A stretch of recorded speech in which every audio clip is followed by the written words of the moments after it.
All right, what's up? Welcome. I have another special guest. I have Isabelle here. Isabelle and I were just chatting a few minutes before, and yeah, I'm just so glad she's on the channel to share her story. So, Isabelle, welcome. Thank you so much, Shaan, for having me here. I'm so excited to share my story and to inspire others. And it's an honor to be here. Thanks so much for having me. Of course, of course. So, Isabelle, let's start from the very beginning. Actually, before we even start, could you tell me like what were the most what were your like strongest symptoms when it came to like anxiety? Like what did you experience? You know what? I had a bunch, but the one that tops the list, I'd say it's the frequent panic attacks. Like it was so intense that I was trembling and I had these tingling sensations, numbing sensations, and I had these anxiety zaps. And I had it for like almost 24/7 for weeks. And it was so hard because I couldn't do anything at all. And I couldn't go anywhere because of it.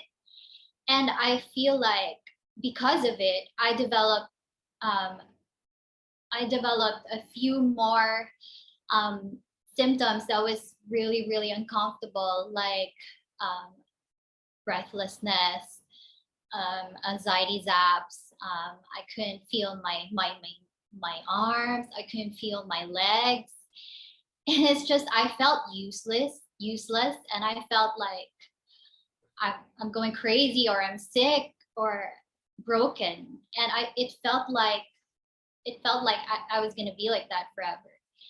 And because of that, it also morphed into agoraphobia. So I was so afraid of leaving my home. So for example, if I'm in a grocery store, there's this nagging feeling of wanting to escape. It's supposed to be a neutral space, right?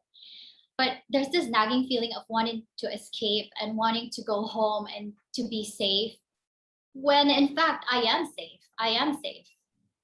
And it's just weird and irrational, and it's not something that I've had ever in my life. So I've had that. So every time my family goes on trips, I'd feel restless and I'd feel uneasy, and I just want to be home in my bed. I don't want to go out. And so I felt kind of depressed because of it, because I love going outdoors. I love traveling, and it's just a part of my life that I love that I can't do anymore. And so I also had this weird fear of losing consciousness. So I was afraid of falling into sleep, and I was afraid of fainting. I was afraid of basically losing consciousness. Like I felt like if I gave in, like that's the end of me. That was so irrational, and I didn't know that that kind of fear existed. And so it morphed into other fears, like I feared um, I feared loud noises. I was too sensitive. I was too sensitive about bright light, loud noises, and all these things. And also, I had DPDR. That was that was crazy. It was kind of cool to experience that at least once in my life, but it's not something that I would wish for. But it's something that oh my gosh, I finally understand what they're saying in textbooks and what they're saying, because I was a psych major and I've read these things, but never in my life did I think that I would actually go through it. And so I felt like everything is everything is blurry. Like the person next to me feels like he's unreal, or like I'm in a mental haze and everything's blurry. There's a blur, like um um I can't even look straight in the mirror. I can't see myself clearly, and it's just so weird. It's like I'm distant from everything and everyone. And it was just the combination of these symptoms made me feel like I'm broken and that I'm going crazy, and that I wouldn't I was 28 then last year. And so I'm like, I'm too young to die. I'm too young to go crazy. And it's just depressing for me, not being able to live life the way I used to. So yeah, these were the symptoms that were really a struggle to deal with. Yeah. Yeah. For me, it was panic attacks too. So it was panic attacks. And then the panic attacks led to like health anxiety because I was getting physical symptoms. And that's when the agoraphobia would kick in because I was afraid of um like getting a panic attack. And then I would start thinking about all these things, just like you. Like honestly, even the consciousness thing, I know exactly what you mean. Because I was trying to think it through. Yeah, and there's this, I know what you mean. And there's this one more I forgot to tell you. This is like one of the symptoms that stuck with me beginning to end. Digestive issues. I told you this. I've had digestive issues because of it, and I lost so much weight. Like I'm already skinny to begin with, and I lost like 7 kilos or like 15 pounds in a matter of 2 weeks. Yeah. And that was intense because my mom thought that it was a gut issue or like a nutritional issue, and she's like, so my mom's vegan, and she's like, oh, you have to go raw vegan, maybe it'll solve your gut problems. I'm like, are you serious? So all I took in was fruit shakes, boiled potatoes, boiled bananas, boiled veggies, soup. That's it for weeks. And I'm like, this isn't working. It's only making it worse. And I You're look how losing more skinny weight. I am. Yeah, you lose more weight. That's what happened to me. I tried the same thing and I actually lost more weight. There was a day I had like 18 bananas and that was it. Oh I my was like, God. yeah, it was, and I was like just dropping weight nonstop. It was, I was so desperate. I It's thought I was the only one. no, honestly, I've said it so many times that like I went like vegan because I read that would help. And then I read, oh, no, no, no, you're supposed to go raw vegan. And so I was just eating Oh, fruits and vegetables. And I was just like, and I was so skinny. Like I lost about 45 pounds. And like, I mean, you've seen the photos and stuff. I was just like super, super skinny. And I'm not a big guy. And so, Isabel, how did it start? Let's go from the very beginning. You kind of mentioned okay. a little bit how it started, but could you elaborate a bit more? Okay, so it began in January 2021. It was just a regular day at work. So I was just working and it was after lunch, and out of nowhere, my heart was racing and my vision dimmed. And so I had a panic reaction to it. And so I was panicking, going back and forth my desk. And then my workmates, they noticed and they're like, are you okay? I'm like, no. Is it hot in here? I think I'm hyperventilating. I think something is wrong with me. And they're like, oh, so they're like, oh, we have to bring you to the clinic. And I'm like, yeah, please do. I feel like I'm dying. There's something wrong with me. And then I felt like I was gonna faint, but I didn't. And so they brought me there, and then the nurse checked my blood pressure and my heart rate, and my heart rate was like at 120 or 130, which is like not the usual. And she's like, did you run? What did you do? Did you take the stairs? And I'm like, no, it's just my heart is racing and my BP is not the usual. So it was 140 over 90, and that's not usual for me. I'm like, what's happening to me? But she's like, oh, maybe you're having a panic attack. But at that time, it didn't occur to me that I was having a panic attack. I didn't understand what was happening to me. And so I didn't know what to do with it. So I was sent home. And when I was sent home to rest, I still felt uncomfortable for hours. And I didn't understand why. But so that was a weekend. That was a Friday. And then my family had to go on a weekend trip. And then I went, and then there were no symptoms at all. No symptoms at all. And then after a few days, after resting after that trip, out of nowhere again, I've got these digestive issues that I didn't understand. Like it's out of the blue, and it felt like my gut is on fire and my throat is on fire, and I felt like drowning. So I'm like, what's wrong with me? I don't understand. This is not usual. And it's the first time that I'm, experiencing these things. And that's pretty much how I got into a cycle of panic attacks. After that day, that's when it really plummeted. Like it was it was all a blur to me. And I'm like, what's happening to me? All these symptoms are coming at me. Like I don't understand what's going on. So I've had, DPDR and panic attacks, a lot of those symptoms. I didn't have headaches, but I've had frequent zaps Hmm. towards my head. But it wasn't, I wouldn't say it's a headache, but it's like a electric zap. Yeah. Yeah. The You know what brain I mean? snaps. Oh, totally. Totally. Yeah. Um, yeah, So, it's amazing. Like all the symptoms, everything I like, a lot of it I'd experienced as well. And I was also a psych major as well. So yeah, like it was so yeah, right. And so before the mentorship, Isabel, what were some of the things that you tried? Like you kind of mentioned you like tried to change your diet because you thought it was gut. What else, what other things did you try doing? Um, I went. Oh, so I was so confused because just a note, I was just a regular person with regular worries, with regular, life stresses. So I didn't know how to navigate this. It was the first time I encountered it. And so I went from doctor to doctor. I saw a psychologist, I saw a psychiatrist, I saw a heart doctor, a gut doctor, ENT, name it. Mhm. And so I even saw naturopaths, those who were focused on, natural remedies. So they gave me lavender oils, valerian root. Oh, that was disgusting. And they gave me all these supplements, vitamin B, vitamin D, vitamin everything. And so it still didn't work. None of it. Acupuncture didn't work. Affirmations, yeah, it helped, but it didn't work.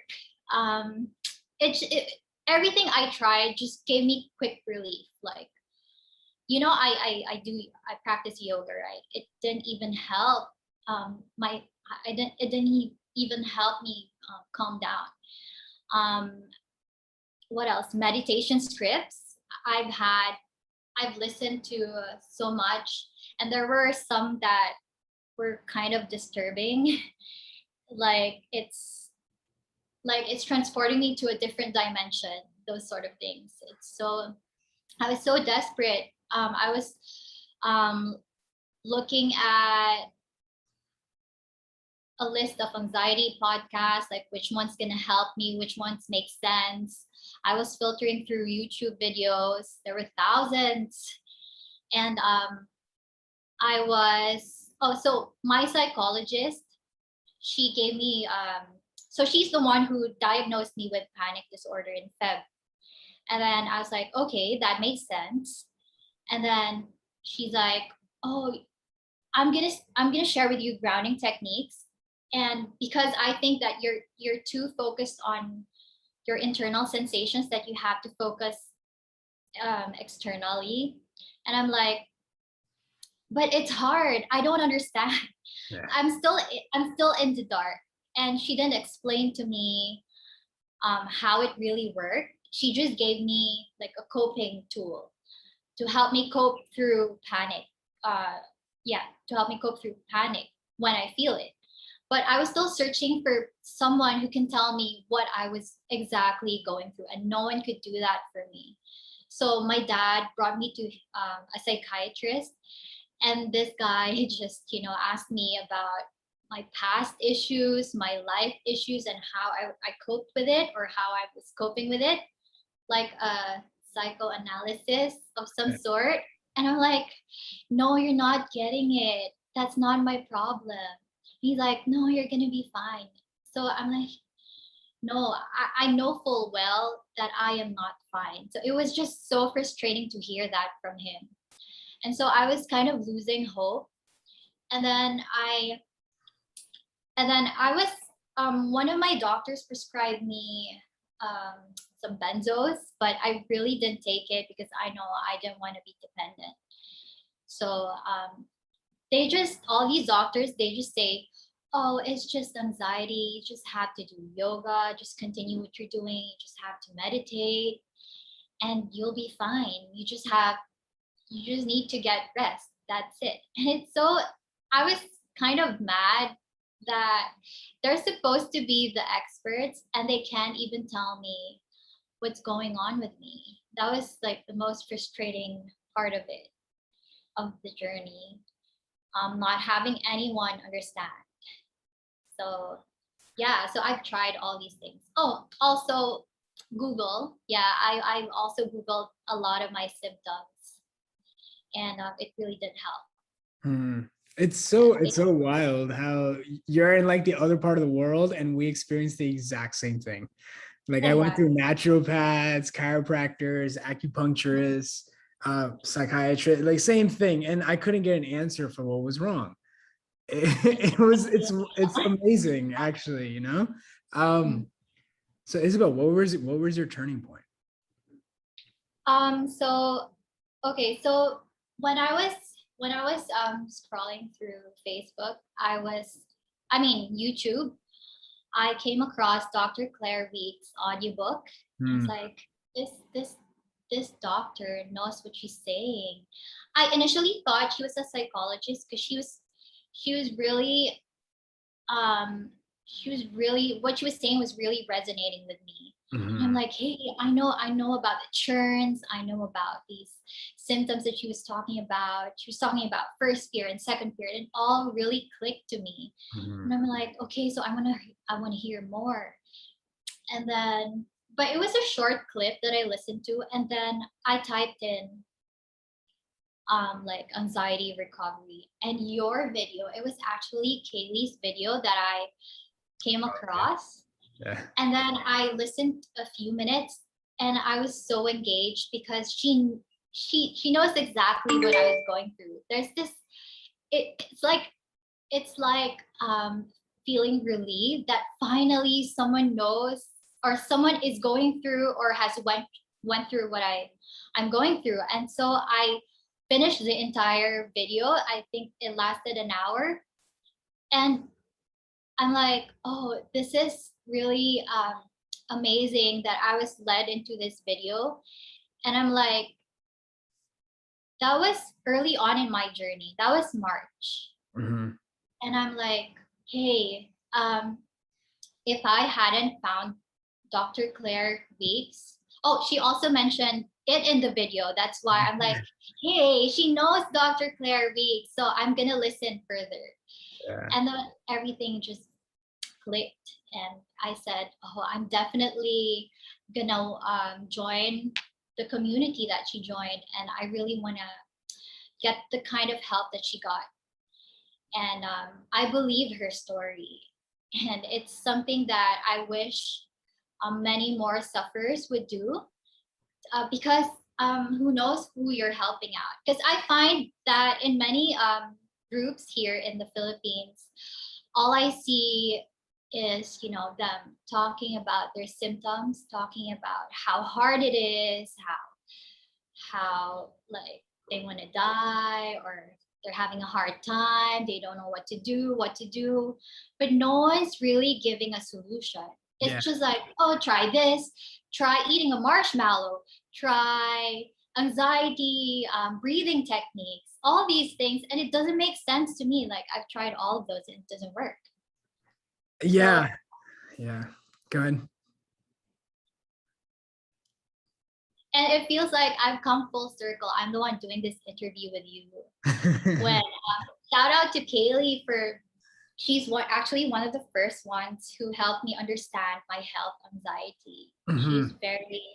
She's very fluent about, you know, the biochemistry of anxiety, and she's the one who really first explained to me how it goes. Yeah. Yeah. Kaylee's amazing. And I know you were with Mirka a lot too, because of the times you're Yes, yeah. yes, Mirka. She's like, um, she's at first when I first got on board, like one of your members warned me. She's like, "Oh, you're gonna meet Mirka in a bit, and she's kind of intimidating, but I didn't feel that at all. I No. liked Mirka the first time I met her. It's the kind of person that I need, the kind of coach that I need in my life. I mean, I needed someone who would really tell me straight what I need to hear and what I need to recover. Because I don't need these coping techniques, which will only make me, you know, stay longer in the cycle. So I appreciate Mirka. She's really been consistent with me throughout my journey. Yeah, yeah. And she always told me, she was like, "Hey, Shaan, like Isabelle, she's doing amazing." And I was like, "Really?" And she was like, "Yeah." And I was like, I could tell Isabelle, and I could tell because like we were in the community, right? So you were posting a lot. So I was like, "Man, Isabel's really crushing it." And America's like, "Yeah, she's on my calls." I'm like, "She's doing well." And I'm like, I was like, and being in the mentorship, I just saw you really do really well. Like I felt like, I'm sure, I know there were ups and downs. And I remember you asking me questions about certain things and how to respond to those things. But in the grand scheme of it all, I thought you just did so well. Like, I mean, it was just like you were very compliant. And that's hard because when people are like really struggling, like how you're talking about, like when people are going through anxiety, they're so internally focused that even if you tell them the answer and try to give it, like try to explain it to them, it's hard for them to understand because they're just so internally focused. But you, I felt like, again, you just, there were some aha moments that you had, and you really, in my opinion, really did really well, in terms of like implementing what Mirka and Kaylee were saying. What do you think? Like, what do you think that why? Why do you think that was? Okay, so I'm not sure if you remember, but I think I've shared that I'm Christian. Mhm. And I'd say this verse was my springboard for recovery. And I'd say this, it took faith. It Faith. took faith. So Mark 5:34 went, "Daughter, it's your faith that'll heal you." And I'm like, this attitude of faith, like really got me going into recovery real quick because I had faith in my God. Like I had faith that He who gave me the capability to fear can also bring me peace. Mhm. And I had faith in my body that I was intelligently designed and that I can heal. I am capable of healing. And most of all, I had faith in my mentors. I had faith in the community, in you, in Mirka, in Kaylee, and Caesar, and all the rest. Because without it, like in any relationship, trust is important, right? And especially in helping relationships, it's really important. Otherwise, we're not going to get anywhere. I had faith in your guidance, and whatever you said, I had faith in it. And I just really trusted the process and just trusted that you will hold me by the hand and guide me through recovery and that I will make it out. Remember, I asked you about like a certain topic about maybe uncertainty or something. And then you like, "Oh, whatever life throws at you, you'll make it or you can handle it." And that stuck with me. And I'm like, okay, Shaan believes that I can. And so I did. And more importantly, I believe that I can. And so I did. Like people ask me or like they comment, "Oh, maybe you're just so much stronger than I am." Or maybe you're just mentally stronger. Or no, I was, I think I've shared this with Mirka, but in the past I went through abuse and trauma, and I almost blamed my anxiety to that, but I know that it's a different issue. And so I would overthink a lot, and I was like the most negative person you'd meet. And I would usually catastrophize and overthink and think of the worst scenarios, and I'd prepare for it. So I wouldn't say I was positive or mentally strong. I wouldn't say that. But it's just, I think the secret is my will to to heal and live outweighed the momentary discomfort of anxiety. Yeah. That's it. I remember you telling me or asking us to imagine how we would live life if we didn't have anxiety. And that stuck with me. I'm like, okay, so the formula is to make life bigger than anxiety, regardless of how I felt. So I trusted what you said and I executed that. And I'm like, okay, so whatever I feel, I just have to be out there doing life, doing what I love. And so I did. And so a year later, here I am. It really just took faith and consistency and the right formula. So Isabelle, how is your life now? Like, what are some of the things you're doing right now? Oh, I'm just regular me. I'm back to my old self, but with a different mindset. Like whatever life throws at me, it's just like I told you in America. It felt like a rebirth. It's just I'm a new person with this new mindset. And so because I've gone through the worst of anxiety, even low grade regular anxiety is better managed. I respond better to difficult situations or stressful situations, and I respond better to my emotions generally. And so that's the biggest thing that I got from this coaching program is that a new life, a new mindset, a new perspective. And no matter what's happening in my life, it's just something that I practice and something that I get to share with others. Yeah. It's I also remember you saying that it's important to share our story, and it's actually our responsibility to share what we went through, and it will be someone else's like guide map, right? So that's what I've been doing. I've been sharing about my journey. I've shared it like twice already online. Maybe this is the third time. And what's amazing was even if I was still struggling, I think so. I joined the program March. End of March, I was already talking about it online, even with the DPDR. And I'm like, this is amazing how, because stories are powerful communication tools. And these things, stories spark up conversation. And so because I shared and I opened up about my journey, many others did the same. And then I get a lot of messages and DMs saying, hey, I'm also going through this, or I can relate, or thanks for sharing. Can you do a IG highlight so I can go back to all your notes? And and you know what's funny? It's through that storytelling that I found out that my family used to suffer from anxiety too, and I didn't know because she didn't speak up about it. So it was only when I opened up about it that she started opening up about it. And I'm like, why didn't you tell me? You could have been the one who helped me through this. Did your aunt get better? Is she better? She is better. She is better with the same mindset as mine. Yeah. But she learned it on her own, just like how you learned it on her own. She didn't get help from doctors. Like she was like so mad at them, like they don't know what they're saying. I think I'm gonna have this forever. Yeah. So I'm just gonna deal with it the way I know how.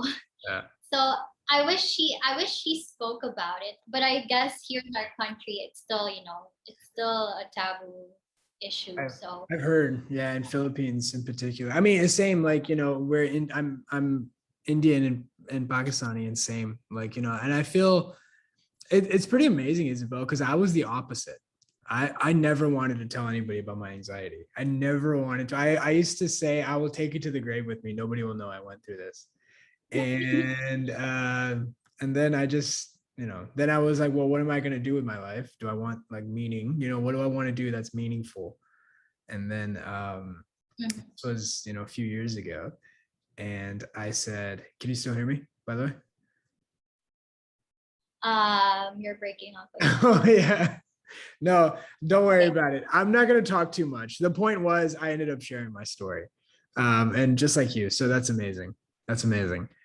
Um, What pushed you? What pushed you to share? I think at the time I really started questioning, like I knew I was going to involve myself in something very deeply in some work profession or some sort, and I wanted it to have meaning. I wanted to like contribute to civil society in a deep way. And so I looked at it and I said, what could I really contribute? And I felt like I knew this really well. And so I Mhm. had to essentially tell myself, do you want to keep this a secret and not do what you feel like you're meant to do? Or do you push your ego to the side and share your story? And no matter what people think, they think, but you're doing it with like an honest heart, and you're going to do your best, and maybe it works out and maybe it doesn't, but you honestly tried. And so I decided to do the latter, and that's when I started sharing my story, and here we are. And That's I'm really so how it glad is. you did. Yeah. I'm so glad you did. You've helped like hundreds of us Yeah. suffering, and you know, it's just amazing because you're trying to provide the right kind of help. Like it's important to get the right kind of help because there are so many resources out there, and it's kind of overwhelming, to be honest. To like feeling lost and not knowing how to navigate it, and then finding someone who made it through the other side. It's almost a miracle finding you. And I'm glad I really met you early in my journey, Mhm. because otherwise I might still be suffering up to now. Yeah. Yeah. What would you tell somebody who's going through, your darkest times? What if, because there are people that are going to be watching this that are at that stage that, you were at when you were really, when it was really difficult. What would you tell them? Oh, I'd say, okay, can I say like a few things? Of course, say uh, as much as you want. okay, the first one would be you have to understand how it works. Like knowledge dispels fear. I see that all the time. Like if you're equipped and you know and understand what the real problem is, then you know how to solve it. And and the solution to it will make sense to you once you understand the entire thing. Because allowing and accepting didn't really make sense to me at first. I'm like, how am I going to do that? This is so uncomfortable, and how am I going to allow something that's going to make me feel bad, or it's just going to make me feel worse? So I didn't understand it at first, but understanding anxiety put things into perspective. So despite feeling fear, I know that I am safe. I know that I am broken. I'm not broken, and I'm not crazy, and that it's not a death sentence, that I will come through only if I follow and trust the process. So it's important to school yourself and educate yourself on anxiety, because that's the first thing I did. I wanted to understand what was going on. And it's important to have the right resources and be equipped with the right resources and tools. And next is, how some people would ask me how I recovered really fast, but I would say fast is slow and slow is fast. Yeah, sure. Yes, because 100%. Yeah. yes, because I was aiming for long-term recovery, and everything that did not bring me to my goal, I dropped it. I Right. remember Mir saying, stop fearing, stop fighting, stop coping. Just stop it. And so I believed her, and I had faith in her as my mentor and coach.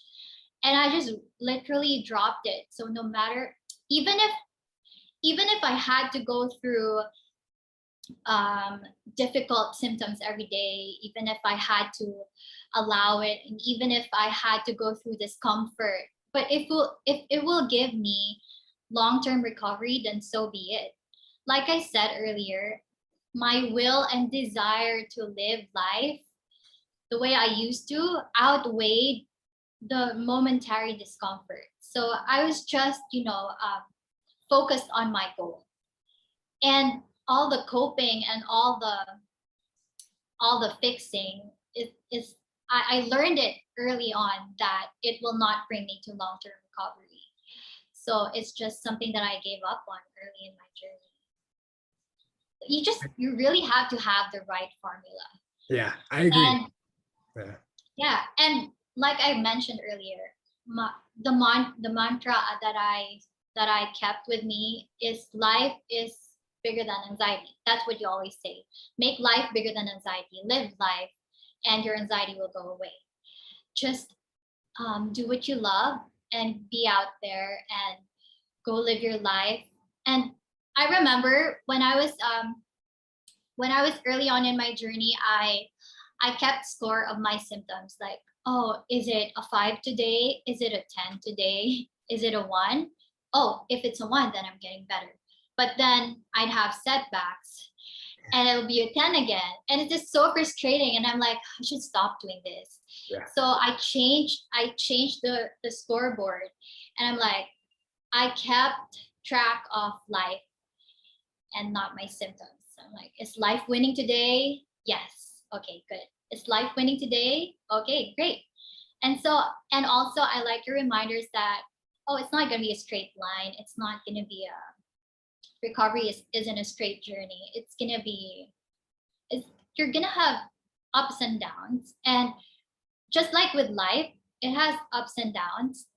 And I'm like, I treated it like life. So I just kept score of life.